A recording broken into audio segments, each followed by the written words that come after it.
Alright, this is the one y'all been waiting for. This is the one y'all keep asking me all about. But this is Murder INC versus 50 Cent and Shady Records.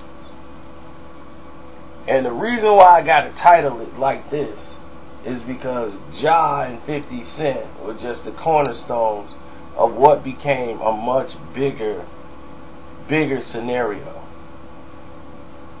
Now, let's go all the way back to the beginning. In the beginning, you know, Ja Rule is doing his thing, coming up with Irv. Now, we gotta mention Preem, but we'll do it in a selective way where a lot of people are not affected. But Irv is DJing. He was DJ Irv or whatever up in Queens, just DJing a couple of parties and block parties and all this stuff. But Irv was pretty smart. His brother Chris, full out, all stops, gangster. You know, just street dude. Him and Preem ran side by side. So, no problems for Irv. Just in other words, the little brother who was flying right. So, he just had the avenue to do his thing, and there was no problems. And when he got his little label that he wanted to get through his brother Chris and Preem, when they decided that they was going to get involved in the record business, they kind of helped Irv be the front man for what was, in some view, as an extortion deal. But it wasn't. But it was like washing money with the Murder INC label. Now, Murder INC had money coming in the game, you know, without hit records, because we all just discussed where that was coming from. Now, 50 Cent at this time has got his songs coming out and his mixtapes, and then he put out a mixtape with Ghetto Quran, and the Ghetto Quran song caught a lot of people's attention because he was messing with Tone and Polk. He was finna get his deal going, so he was all excited that he was finna get launched off this record. Now, he had just offended people with How to Rob, and then here comes Ghetto Quran. And when Ghetto Quran came out, it had a lot of stuff in there that the feds end up using as, okay, yeah, see, it's even on this song. And it was the first time in crime history that a song was dictating who was right, who was wrong, what they had done, the whole nine. That was never done before. Now, it wasn't 50's intention. A lot of people don't say, oh, he's snitching. And that's where he got the reputation of being a snitch from. And 50 was a hustler from the streets. Like, really hustling. Because he got an avenue because his mom Blackie. But, you know, she was so stand-up-ish that everybody honored him based on her. They was like, okay, well, your mom was this and that, so out of respect for her, you know, you got this. So when that happened, like, all the love was gone at that point. They was like, oh, dude, just snitching on records. And 50 could have ended all of it if he'd have just said, that's my bad, that wasn't my intentions. I was trying to honor these people and do this and that and come. But 50 got too much pride, and he's just so... Basically, 50 was really suicidal, in a way. I mean, he would go to an army of dudes with guns and tell them, man, F you. It's dead serious. 50 was no joke. Now, what 50 did was be disrespectful. was like, man, I ain't snitching. They gone because of what they did. It ain't had nothing to do with me. They just using me as an scapegoat. And anyway, F them. Because Irv and all of these guys, they starting to blow up. And they had the big murder for life thing going on. Okay, and at the time when Murder for Life was going on, they had the big parade down the street, you know, and all the people were in Queens coming out. And here comes 50 Cent. He had just came home, basically. Wasn't too long after that, he had came home. He got his little thing going with Tone and Poke. He thinking his album finna blow. So he come up and trying to get dap and love from everybody. And you know, like, yo, it's me, you know, like, hey, I'm the man, you know, like, it's me, 50. Like, y'all know me. And Ja kind of gave him the murder INC, you know, that little thing they do with their hand, and kind of blew him off. And when that happened, and I was like, wow, they just really blew him off. So when that happened, 50 took it a certain way. He was like, oh, okay. Now they popping, like they rolling in the dough. They just like F me. So he in there working on all this other stuff. Then he does Your Life's on the Line, while he's still working on his album with Tone and Poke. So he dropping murder, I don't believe you, murder. So he working on that song against Ja and them, because like right around the same time Ja friend came home from jail. He thought Ja was sleeping with his girl while he was gone, but that wasn't the case. But he came in there and he took Ja's chain. He had pulled a gun on Ja, took his chain. Now when that happened, you know, Preem them went and got the chain back. It was Preem's like, look, the dude was tripping, he was going through something, you know. But in the streets, it was, oh, Ja got robbed. Ja was like, man, this fool took my chain. So in the hood, they already know. But 50 used that as, yeah, you know, my guy, a guy we both knew. Well, but it's like they knew the guy, but it wasn't like this dude was cool with 50. And then they saw the guy at the club with 50. That just happened to be by happenstance because they both knew the guy. So he didn't go to 50 and cause no real ruckus. 50 and him had words in there because he was like, dude, this was at a video shoot. They had some little words, but it got into an altercation upstairs when dude was like, he was talking to the dude like, man, look, I'll smash you, homie. Like, he went to 50 like that. Ja did. Went up to him at the club in Atlanta and told him, and they was both on the building at the party. So Ja, they was like, there's 50 right there with the dude, because the dude wasn't supposed to be there. And he was like, look, man, I'm gonna smash you and him. Y'all got to go. You know, y'all can't be up in here. And 50 is listening to him talk because he don't like 50's mouth and everything that's been going on. So what 50 did was just like stop listening, ice grill the dude, and snuff Ja. And when he snuffed Ja, Ja's chain had like broke off in the melee. So what happened was Ja did pull, like he was with, it was 50 and about 2 dudes, Ja and about 9 dudes. Well, as soon as he did that, Ja grabbed his shirt, basically, and was pulling on him. And 50 was trying to pull back. And what's his name came over, like all his boys, Ja dudes started rushing over there to get to 50. So everybody's pushing, and John's trying to hit him because he got like one of these little miniature bats. He had one of them little wood bats that they give you at the like baseball game, and he trying to whack 50 in the head with it. So security coming over there, but everybody else is trying to get to 50, and the 2 guys who was with him, they wasn't really fighting. They trying to break it up. So 50 get out of there, right? And then he go to the hotel room. So John and them spend some time doing drinks. They getting all, man, this dude, blah, blah, blah, blah. Dude was like, man, you know his hotel is right over there. So they was like, oh, it is? Like, yeah, they right over there at the hotel. So they go to the hotel where 50 was staying in Atlanta.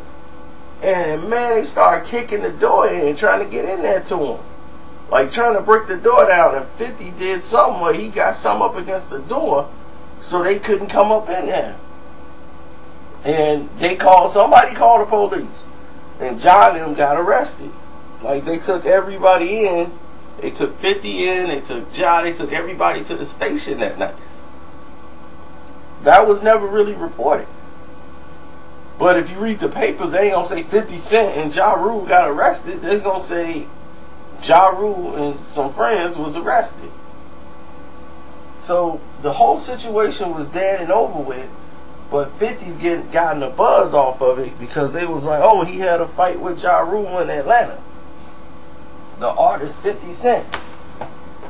So when this happened, you know, he got the video out, Your Life's on the Line, dissing Ja, and he going in there finishing up his album, and nobody likes it. You know, like, nobody liked the direction that they gone in with this dissing Ja, and they feeling a certain way. So everybody in Wyclef Studio,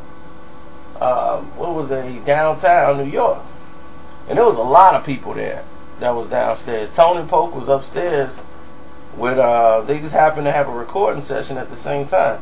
Tone and Polk and 50 and G Unit, they all upstairs. Like Lloyd Banks was there, Tony Yayo and Banks, you know, all of them was upstairs at G Unit. And 50 is recording songs. And what happened at that time was pretty weird, because when that happened, Praz is the one, I believe, that started it. Because Wyclef wasn't even there.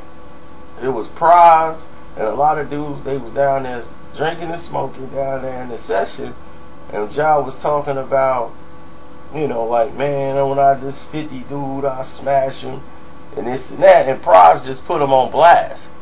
Like, them dudes upstairs right now. So what you gonna do?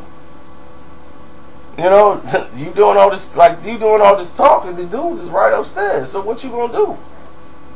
Like, Ja was on the spot. So now, if he don't do nothing, he gonna really look like a punk, because Praz just put him on blast. Might not have been Praz's intention, but he instigated some shit.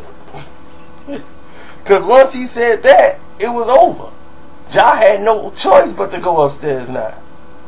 Because he just did all this hard talking downstairs, revving everybody up. And now they like, okay, now you got to do something. So they go upstairs to see the dude. And Benny was there. He was sitting over there with a couple other Prince dudes, because he came in late. So he like, what's all the commotion about? Like, where everybody like, oh, Ja finna go get it to do. So Ja took one of his homeboy crutches, because dude had broke his leg. So Ja took one of his crutches. He's like, let me borrow it. And then he hit the door. And they went up there.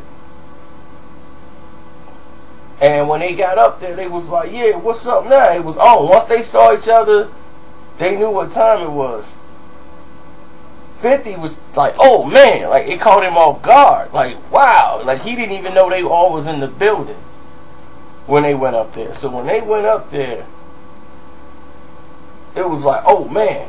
You know, like he saw Ja came in and just started calling him all this, MF, you, and start swinging the crutch.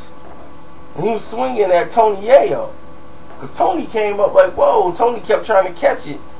And then it looked like Fifth was going for the pistol.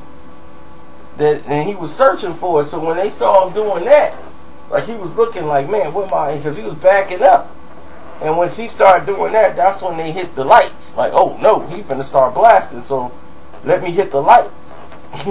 So they cut the lights off so he wouldn't see what he would be shooting at. And so they start scuffling, him and Black Child. And mysteriously, no shots was fired, but like 50 was holding his side on the elevator, and he was on the elevator with other dudes who just got there. Basically, like, dude, you alright? You know, because at this time it was like, it was no real beef, you know, with dude. They like, he didn't even speak to certain cats. So once he left, it was man, it was a whole different situation, because it's another situation that's in there that 50 felt he was betrayed by one of his close friends. And he tried to explain to Fifth what the situation was going on, but Fifth wasn't listening. Once that happened, it was like, dude, you were supposed to be there.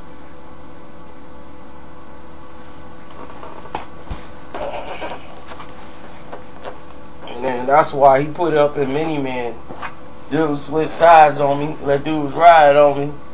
I thought we was cool. Why do you want me to die, homie? You see, that was up in the song, you know. And that was because he was 50 Cent's basically his manager at the time. And he felt that dude knew. And, okay, well, you know guy's named Slim. Alright, so he felt Slim Duncan, whatever, let dudes just, he knew this was happening and just didn't care, basically written 50 off, just like, look, whatever happens, happen. And he didn't have no protection basically for 50 and just left him out to dry. But he wanted to explain himself to 50, but 50 never gave him the opportunity to do so.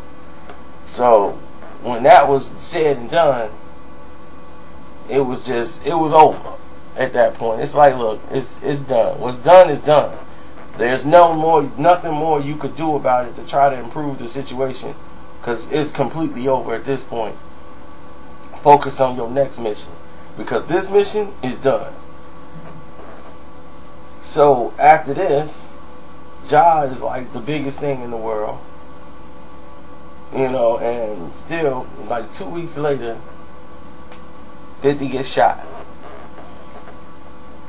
Now everybody wants to accredit it to Ja Rule. Ja didn't have nothing to do with that. That was some street stuff that we ain't going into. And once 50 is shot, the guy that shot him, Mike Tyson's best friend, he comes up missing. And he's the guy who allegedly shot 50 Cent, by the way. And now, he's dead and gone. And this wasn't accredited to Ja, but he got a lot of props for it. But Ja really didn't have anything to do with that. That was a personal beef between a couple of dudes that everybody was affiliated with. So all of a sudden, 50's no longer a threat. He's not in the way. He's laid up. He's nothing. So at this time, Wise, Preem, everybody is rolling. Murder INC is one of the best things going. And, you know, DMX, they putting out. That's why I'm like, they never had no problems. Nobody ever, DMX never had a problem. And if you was signed with Murder INC, you had no problems. If you was cool with Murder INC, you wasn't gonna have no problems. No street problems. So Jay never had any street problems. Any problem that Jay had in the streets, if he can go to Irv and be like, Irv, you know, we got a situation. We plug with Murder INC. But there was plenty of incidents that went on in the streets where Jay needed a little bit of assistance. More Dame than anybody. Because Dame didn't really get down like that. He didn't want to ask favors from Chris or nothing. But he'll go to one of Jay guys that Jay knew from around the way. Some street dudes Jay knew. And be like, look, let's use them. You know, we ain't gonna use somebody that we don't really get down with, even they from Queens and all that. You know, he's a borough type dude. Dame is, but Dame don't like using people he don't know or ain't seen around him, you know, owing people favors like that. So he never was part of the Murder INC movement. But he was like, we can be cool, we can be affiliated, you know, I'm cool with Irv, you know, like we cool, let's do business. But as far as some street stuff, you know, Dame didn't want no part of that. He didn't want to be owing no dudes. So back to the facts. 50 Hilla, he trying to get back in the game, you know, because basically at this time nobody would touch him, you know. And before he got shot, he had got rid of Tone and Polk, he had got rid of everybody. Everybody turned their back on him basically, and Nas is the only dude to really embrace him and bring him in. And he was with the Bravehearts for a minute. And then he went on and did his thing, trying to come up independently, and said, well, I'm going to take this route, because what Irv and them did was they shut down. They had gotten so big, they had so much influence in the business, they was basically shutting 50 Cent out. Like, his records and stuff was never going to make it on a major. And then all of a sudden, 50 did this song with Jennifer Lopez. You know, like, oh, we're going to put this song out with Jennifer Lopez on it. And Irv went and called the studio and was like, you don't want this guy on your records. He's dangerous. He's unpredictable. You don't want a guy like that around Jennifer. Like, he was upset that Beanie Medina would even entertain that fact of putting 50 Cent on a record with Jennifer Lopez after she had blown up off Ja Rule. And he was unaware of the beef. So he thought Irv's just calling just because he's looking out for Jennifer's interest. So Benny is like, oh, okay, you know, I appreciate that. You know, I didn't know he was like that. It's like, yeah, he's a time bomb. You know, this guy just got shot 9 times. You know, like, this isn't the guy you want to work with. So what they did was, when they was getting ready to do the video, they told 50, like, we're going to pay you. You know, we're sorry that we got to get someone else to do the video. You know, it's an uncomfortable setting. And they said, well, we're going to pay you anyway for your time that you was going to be on the video, to try to make him feel okay. So they went ahead and paid him. Next thing you know, on the video, there's another remix, and there's Nas on there. It's like, what? So 50 thinking Nas cut him out of the deal. Then he come to find out that it was Irv Gotti that did it. But he was like, Nas should have known that was my song, because it was on the radio. You know, 50 and Jennifer Lopez did a song together, and he was like, he should have known that. But Nas didn't know. Nas like, okay, it's a check. But 50 took it a certain kind of way. Like, he should have known. Like, you know, that's weird. You just want to get caught up when they filming the video? You know, it's just like, come on, be real. You knew and just didn't care and just wanted to get a check. Just say it. You know, 50 was just feeling a certain way. So this falling out with Nas strings from that. But leading up to the battle, Eminem grabs a copy of 50 Cent's mixtape. The G Unit has a mixtape out. Every time there's a hot song that hit the radio, they hit Grandma's Basement, The Unit, all of them, and they remix it and make full songs. See, when people did freestyle mixtapes back then, the mixtape may be a minute, maybe 50 seconds, and then that's it. You rap on somebody's beat for like 50 seconds or whatever, freestyle, and then it's over. Boom, somebody else. It's a whole new song. He was doing it on a whole nother level. It was more disrespectful the way 50 was doing. 50 is like, I'm going to take, while your song is out, It's banging on the radio. I'm gonna make a remix of your beat, flip your hook, put my dudes on it, we gonna rap on it hard, and then put it out on the streets as a full song, and dare you to say something about it. And that became successful trend for them because no one really cared what he was doing. But he didn't really break the door down until Eminem heard it while he was on the plane. He listened to it and said, man, this dude rap like how Eminem wanted to rap. And he's like, man, this dude here, you know, I want to sign him. Because what 50, and when, not 50, but Eminem wanted to be taken serious. You know, even though he was a rap artist, he wasn't taken serious. And when his thing with Jermaine Dupri, when he went at it, that battle with Jermaine Dupri just showed him that, man, like, dudes don't really respect me in the game. Like he thought, like he was just like a gimmick. And all of this stuff right here, he had no cred, like hardcore street cred. Like, he would sell records to the pop kids, but he wanted to come into the hardcore hip hop community where he really is like, this is like me, I'm hip hop. I should be up there on the stage in the club with the red man, but I'm not there. I'm in the suburbs. So I gotta get into the urban market real tough. Because nobody in the hood was bumping Eminem at the time. It just wasn't happening. So he didn't have that presence in the urban community as he thought. He was in the same audience as Justin Timberlake and all the rest of them pop acts. So when he signed 50, he signed 50 Cent. Dre's like, man, this is going to be a bad hit for you.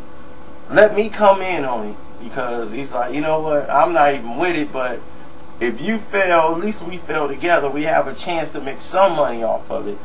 You know, so I'll put my name on it too, so they could say, okay, Dre's part of it, you know, just cuz. So he wasn't really with the deal.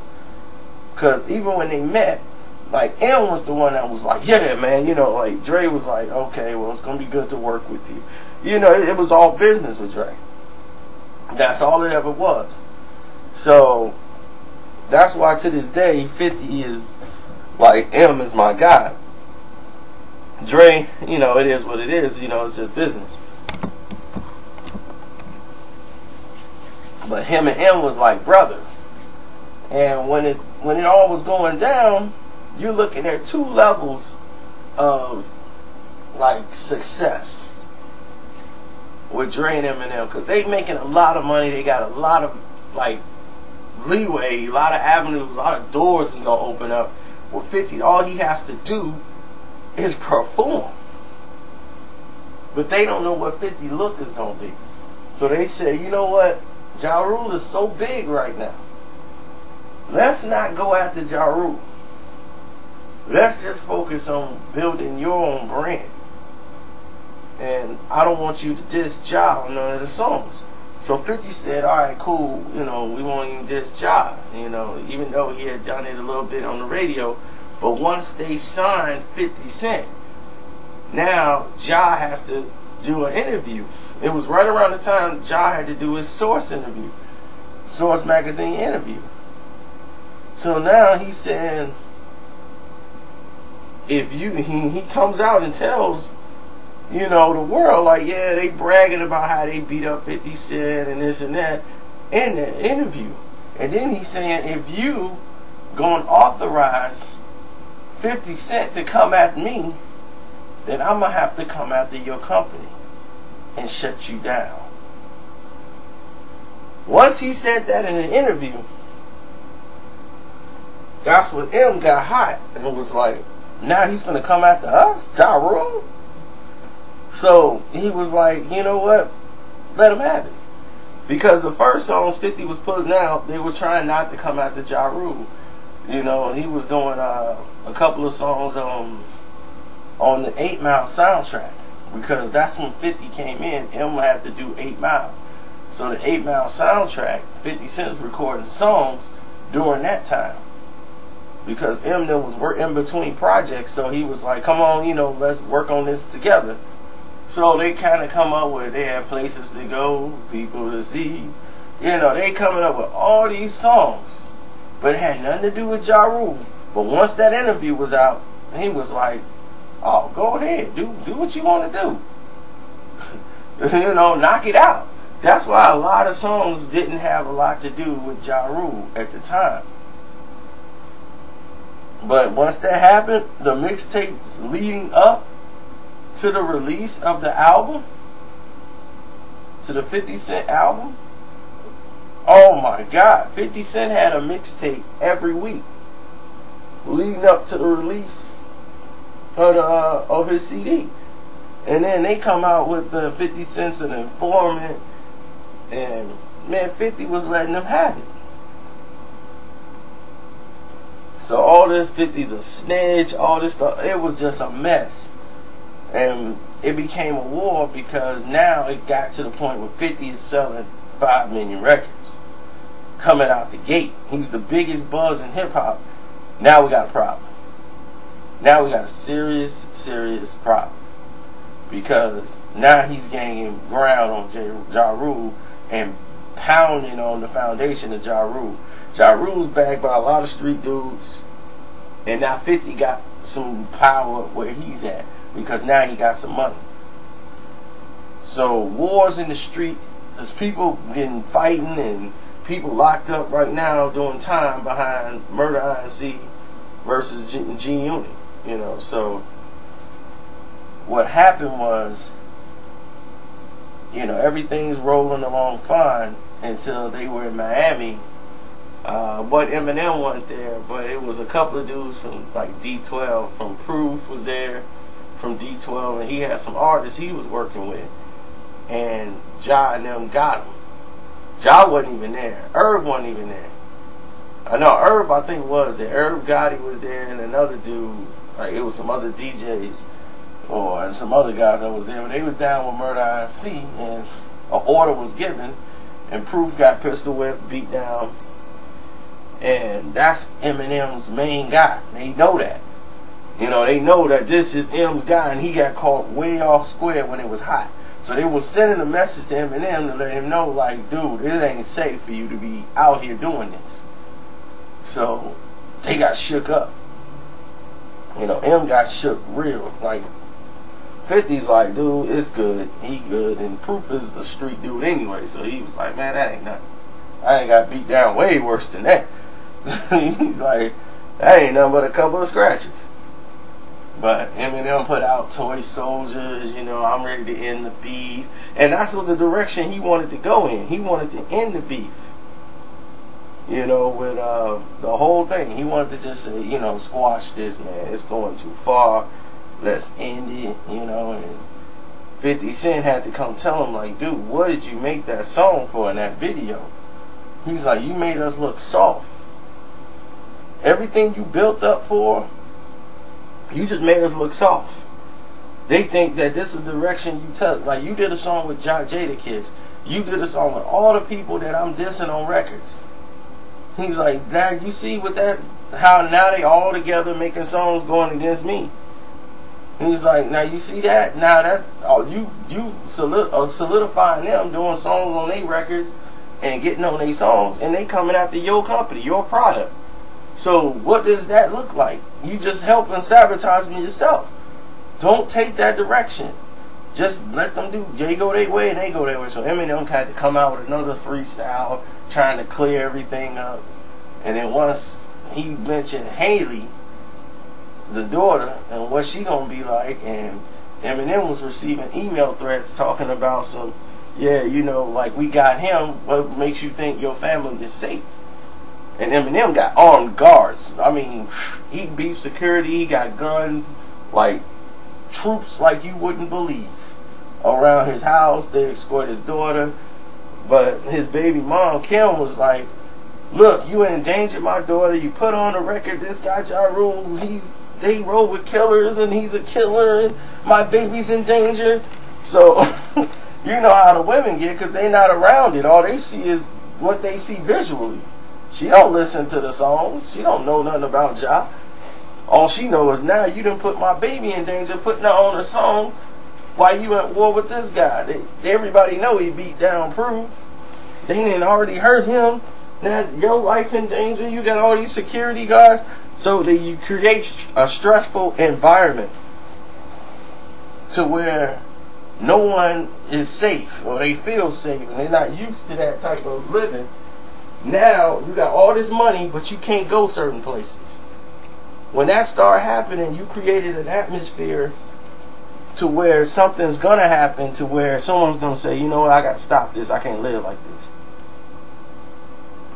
So what happened was, all of a sudden, Eminem was coming under a lot of pressure because there was mixtapes about to come out about him. So what they did was call Paul Rosenberg. So Paul Rosenberg, he's the guy to protect Eminem. That's his job. Jimmy Iovine basically is the guy that says, Paul, handle all these little things that Eminem can't handle, or things is gonna hurt their brand. And if it gets to a point where Paul can't handle it, then he has to go to Jimmy Iovine. And Jimmy Iovine is one of the most powerful men in music, him and Clive Davis. So when this brought to Jimmy's attention about this war, and Eminem is, eminently been threatened, and this threatens the whole fashion of what, like, Shady Aftermath and G-Unit was going to be. And this is like one of the fears Jimmy Iovine had when they went to bringing in 50 Cent, that all of this extra beef can fall onto their Spotless project, which is Eminem. Even though now he's a certified tough guy, lifting weights and wearing, bandanas and threatening people. But now it's going to get to the point where it's getting kind of serious. This wasn't the right guy to do it with because of the people he's around. So what they did was say, okay, Murder INC as a company was making a lot of money as a business. Even though they looked at the business as a payola because of the criminal masterminds that were behind it. But you dealing with the ultimate crooks with Iovine and them. They've been at this game a long time. So, of course, they had the company audited by the IRS. So now they got to come up with all this paperwork and show how they made money about 20 years ago. And when you got that kind of power that Iovine got, it's just a phone call to make to have that happen. So while they're applying the screws to Ja Rule and Murder INC, Ja couldn't come out and make a record or really do anything at the time. After the freestyle, he couldn't really come out and jump on anything or make songs because they was dealing with this thing with the IRS. And while they're dealing with that, nothing's being released. They had almost like a cease and desist order on their music. Nothing be released. They couldn't go out to a mixtape and put nothing out under Murder INC. So everything had to sit while 50 get to make mixtapes and rain all over Ja and make fun of the company. So it's looking like, man, Ja won't even fight back. He won't even do this. He won't even do that. He was handcuffed. So there was nothing really he could do. So when they got a temporary order where they can go back to work while this was being resolved, they went ahead and put out Blood in My Eye. They went and had all the material that they had to drop their albums. But he put out Blood in My Eye, that whole tape, because he was furious that they couldn't release any of the things that they had did. So he was ready to go to war with 50 Cent because that was going to bring everybody back into the fold. He was like, man, we war with 50 Cent, man, that's going to generate money for the Murder INC. But that was so far gone. At that point, everybody was believing the Eminem 50 Cent story, so it was no room for Ja Rule on the other side. Ja come back singing or something. It's like their whole company was going under because they couldn't keep up with the pressure that Aftermath was going to put on them. And they're building their name and their brand up, all beefing with Ja Rule. And then when Ja and them went silent because of what happened, that was it. It was like, okay, well, what's next? Oh, the only things that's left that's next is, what's his name? And they was like, oh, okay, well, what's next on the menu? They brought the attention to another rapper. Let's get Fat Joe and all these guys. But that's how it really kicked off. That's basically it, because you know what happened from that point on. But there was a lot of stuff in between with people going to jail, fights, you know, people pointing the finger. Because 50 is not one of the, you know, when he did the song Ghetto Corral, it just got so much attention in the streets that it became a song. But there was other rap artists that had albums out who was just basically telling and snitching. And then when people come around with subpoenas and be like, here's a subpoena, you got to go to court, then what you gonna do? So, you know, that is what it is. We ain't gonna make this no more long. It's probably way too long right now. I just wanted to clarify that for the record and make sure everybody know what was what. As of right now, 50 and Ja still don't talk, but there's like no reason to beef. So, it's more to come on a whole lot of other stuff, but that's it for this.